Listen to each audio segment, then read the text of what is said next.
পঞ্চম শ্রেণীর গণিত বইয়ের আজকের ভিডিওতে 113 নম্বর পৃষ্ঠা নিয়ে আলোচনা করব। তো 113 পৃষ্ঠায় দেখো 1 নম্বরে যে অঙ্কটা দেওয়া আছে যে গড় বের করতে হলে উপাত্তগুলোর মানের ড্যাশ দিয়ে ভাগ করতে হয়। তো দেখো আমরা যখন গড় বের করছি, তো গড় বের করে কিভাবে বের করছি, যে সংখ্যাগুলোকে যোগ করছি, এরপরে সেই কয়টা সংখ্যা আছে বা কয়টা উপাত্ত আছে তার সংখ্যা দিয়ে ভাগ করছি। তার মানে এখানে হবে উপাত্তগুলোর সংখ্যা। তার মানে সংখ্যাটা কী দাঁড়ালো তাহলে? গড় বের করতে হলে উপাত্তগুলোর মানের যোগফলকে উপাত্তগুলোর সংখ্যা দিয়ে ভাগ করতে হবে। তো এটা আমরা যে 2 নম্বরের যে অঙ্কটা আছে, এটা কিন্তু এই নিয়ম অনুসারে আমরা গড় বের করব, যে পূর্বের যে কোনো কৌশল ব্যবহার করে নিচের মানগুলোর গড় নির্ণয় করো। তো গড় নির্ণয় করা আমরা 3টা নিয়ম শিখছি। তো তার ভিতরে এটাই হচ্ছে, আমি এখন যেটা করাবো এটাই হচ্ছে সহজ বা আদর্শ নিয়ম। যেমন ধরো এখানে এই গড় বের করার জন্য এখানে এই যে 86, 103, 79, 80, 108, 98, 90 এই সবগুলো সংখ্যা আমরা যোগ করব। তার মানে প্রথম ঘরে এখানে হবে 86, তারপর হবে 103, তারপরে 89, 80, 108, 98, 90। দেখো সবগুলো সংখ্যা কিন্তু আমরা লিখে ফেললাম। এখন এই সবগুলো সংখ্যা আমরা যোগ করব। এই 0 আর 8, 8 8 আর 8 16, 16 আর হচ্ছে 9, 16 আর 9 হচ্ছে 25, 25 আর 3 28, 28 আর 6 কত? 28 আর 6 হচ্ছে 34। তো 34-এর 4 হাতে আমার 3, 3 আর 9 12, 12 আর 9 হচ্ছে 21, 21 আর 0 21, 21 আর 8 হচ্ছে 29, 29 আর 7 36, 36 আর 0 36, 36 আর 8 কত? 44। তো 44-এর কত? 4 বছর হাতে আছে 4, সেই 4 এই দেখো এখানে 4 আর 1 5, 5 আর 1 6। তো এখানে তাহলে আমরা সংখ্যা পেলাম কত? 644। এই সবগুলো সংখ্যা যোগ করে যোগফল কত পেলাম? 46। দেখো এই যে গড় বের করতে হলে উপাত্তগুলোর মানের যোগফল কি, তো এই মানের যোগফল আমরা পেলাম। তো এই যোগফলকে আমরা উপাত্তগুলোর সংখ্যা দিয়ে ভাগ করবো। সংখ্যা কয়টা আছে? থেকে 1টা 2টা 3টা 4টা 5টা 6টা 7টা 7টা উপাত্ত আছে। তাহলে গড় বের করবো কি? এই যোগফল কত বেশি পাইছি? 644। এটাকে ভাগ করব এই উপাত্তর সংখ্যা দিয়ে। উপাত্তর সংখ্যা হচ্ছে 7, সেই 7 দিয়ে ভাগ করবো। এখন এই ভাগটা তোমাদেরকে এখানে আমি দেখাই দিচ্ছি। 7 দিয়ে 644কে ভাগ করলে কত আসে? দেখো 7 6-এর ভিতরে যায় না, তাহলে এই পরের অঙ্ক মিলিয়ে এই 4 মিলিয়ে 64। 64-র ভিতরে 7 কতবার যায়? 7 নং 63, তার মানে 9 বার যাবে। 7 নং হবে 63, বিয়োগ করলে পাবো 1। এই 4 এখানে নামাইলে হয়ে গেল 14। 7 14-র ভিতরে যাবে কতবার? 2 বার। এই 7 দুগুণে 14, মিলে গেল 0। তাহলে 92 পেলাম হচ্ছে এই ভাগফল। সেই ভাগফলটা যে এখানে বসবে, তাহলে এই গড় কত হলো? 92। এটাই হচ্ছে উত্তর। এরপরে 3 নম্বর অঙ্কটা দেখো। 3 নম্বর অঙ্ক দেওয়া আছে যে একজন ক্রিকেটারের 9টি ইনিংসের গড় রান হচ্ছে 49। দশম ইনিংসে কত রান করলে 10টি ইনিংসের গড় রান 50 হবে? তো প্রথমে দেওয়া আছে 9 ইনিংসের গড় রান হচ্ছে 49। তাহলে এই 9টি ইনিংসের মোট রান কত হবে? গড় রানকে এই সংখ্যা দিয়ে, ইনিংসের সংখ্যা দিয়ে আমরা গুণ করব। সেটা এখানে লিখছি যে 1 নম্বর ধাপে যে প্রথমে 9টি ইনিংসের মোট রান বের করি। মোট রান কত হবে? তাহলে এই গড় রান 49, এটাকে গুণ করব ইনিংসের সংখ্যা দিয়ে, মানে 9 দিয়ে গুণ করলে কত হয়? 9 নং 81-র 1, হাতে আমার 8, এই 4 নং 36, 36 আর 8 হচ্ছে 44, তার মানে 441। এটা হচ্ছে 9টি ইনিংসের গড় রান, এই মোট রান। এরপরে দেখো বলছে যে দশম ইনিংসে কত রান করলে 10 ইনিংসের গড় রান 50 হবে। তো তাহলে এই 10 ইনিংসের গড় রান আমরা মোট রান বের করবো, যেহেতু গড় রান হচ্ছে 50।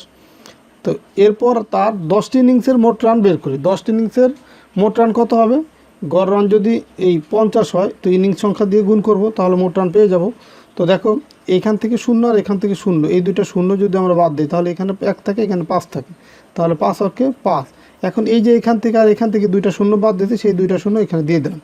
তাহলে মোট রান দেখো কত হয়? 50, এই 500। তো অতএব দশম ইনিংসের রান তাহলে কত হবে?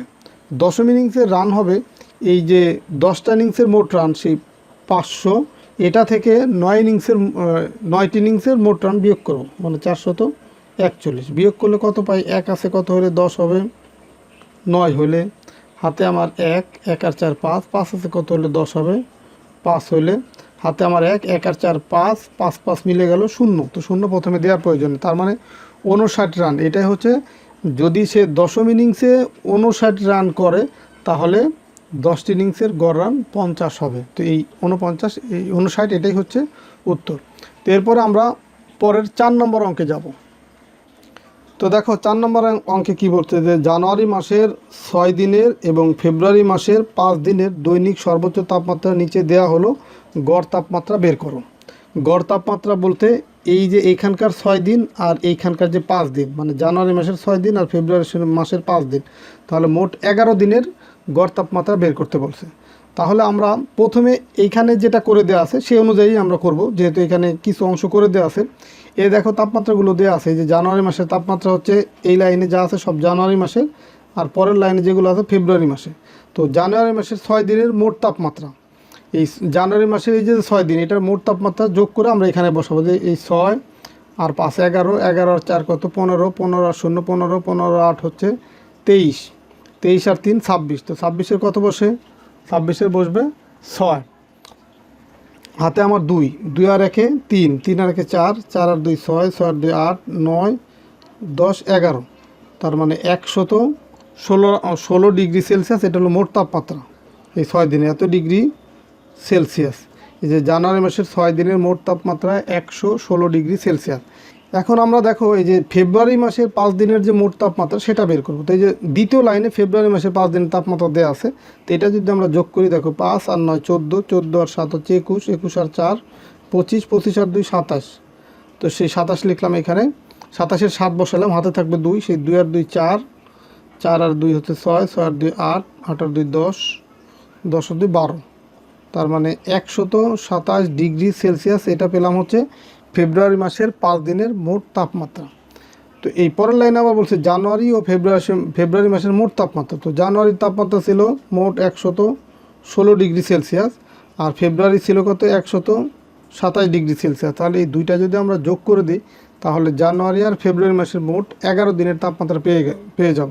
তো যোগ করলে দেখো 7 আর 6 কত 13, 3, হাতে আমার 1, 1 আর 2 3, 3 আর 1 4, 1 আর 1 হচ্ছে 2, তার মানে 243 ডিগ্রি সেলসিয়াস। এটা হচ্ছে জানুয়ারি আর ফেব্রুয়ারি মাসের মোট তাপমাত্রা। তো জানুয়ারি মাসের দিন সংখ্যা ছিল 6, ফেব্রুয়ারি মাসের দিন সংখ্যা ছিল 5, তাহলে 5 আর 6 কত, মোট হচ্ছে 11 দিনের তাপমাত্রা হচ্ছে 243 ডিগ্রি সেলসিয়াস। তাহলে তাপমাত্রার গড় হবে কত, এই 243 ভাগ হবে কত 11। তো এই ভাগ করে যে মান পাবো সেটাই হচ্ছে তাহলে এই গড় তাপমাত্রা। তাহলে এই ভাগটা তোমাদেরকে আমি এখানে দেখাচ্ছি, এখানে দেখাই। এই 11 দিয়ে ভাগ করব কাকে, তোমার 243-কে। তো দেখো 11 হচ্ছে 24-এর ভিতরে কতবার যায়, 24 কেন, কারণ এখানে 2টা অঙ্কের সংখ্যা, তাহলে এখানে 2টা অঙ্ককে আগে ভাগ করব। যদি না যায় সেক্ষেত্রে আমরা পরের অঙ্ক নিয়ে তারপরে মিলিয়ে বড় সংখ্যা বানিয়ে ভাগ করব। তো যেহেতু 11 24-এর ভিতরে যায়, এই কারণে আর এই 3 কিন্তু যোগ এর সাথে অ্যাড করার প্রয়োজন নেই। তো 11 24-এর ভিতরে যাবে হচ্ছে 2 বার, 11 দুগুণী হচ্ছে 22। তো 24 থেকে 22 বিয়োগ করলে এখানে পাবো 2, এখান থেকে 3 নামাইলে হয়ে গেল কত 23, 23-এর ভিতরে 11 যাবে আবার 2 বার, তাহলে আবার সেই 22, এখানে থাকবে কত 1। দেখো 1, এরপরে তো আর সংখ্যা নাই যে এখানে আমি নামাবো, আর কোনো অঙ্ক নাই যেখানে নামাবো। তো এই কারণে এইখানে একটা শূন্য আমাকে শূন্য দেবো, আর এখানে একটা দশমিক দেবো। এইখানে শূন্য মানে যখন আর অঙ্ক থাকবে না তখন এখানে অবশ্যই শূন্য নামাইতে হবে এই সংখ্যাটাকে বড় করার জন্য, এবং তার পরিবর্তে এখানে একটা দশমিক দিতে হবে। তো দেখো এখন দশমিক দিলাম আর এখানে 10 হলো, তো তারপরেও কিন্তু যাচ্ছে না।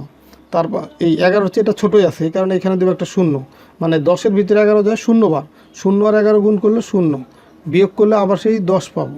এখন এই সংখ্যাটাকে বড় বানানোর জন্য দিলাম আর একটা 0, তাহলে হয়ে গেল কত 110। এখন এই 100 এখানে তো 10 হবে, এটা 100 হয়ে গেল। তো 100-এর ভিতরে 11 কতবার যায়, 100-এর ভিতরে 11 যায় হচ্ছে 9 বার, 9 বার গেলে 9 11 হচ্ছে 99, বিয়োগ করলে এখানে আমরা পাবো আবার 1। তাহলে দেখো এইভাবেই কিন্তু আমরা এই 1 পাবো, তারপরে আবার একটা 0 দিব, আবার 10 হবে, সেটাকে ভাগ করে 0 দিব, আবার 100 হবে। তো এইভাবেই কিন্তু যেতে থাকবে। তার মানে আমরা এই পর্যন্তই রাখতে পারি যে 22.09। নর্মালি দশমিকের পরে 2 অঙ্ক বা 3 অঙ্ক রাখলেই হয়। তাহলে এইখানে এই 11 দিয়ে 243কে যদি আমরা ভাগ করি, এখানে পাবো কত? 22.09 এত ডিগ্রি সেলসিয়াস।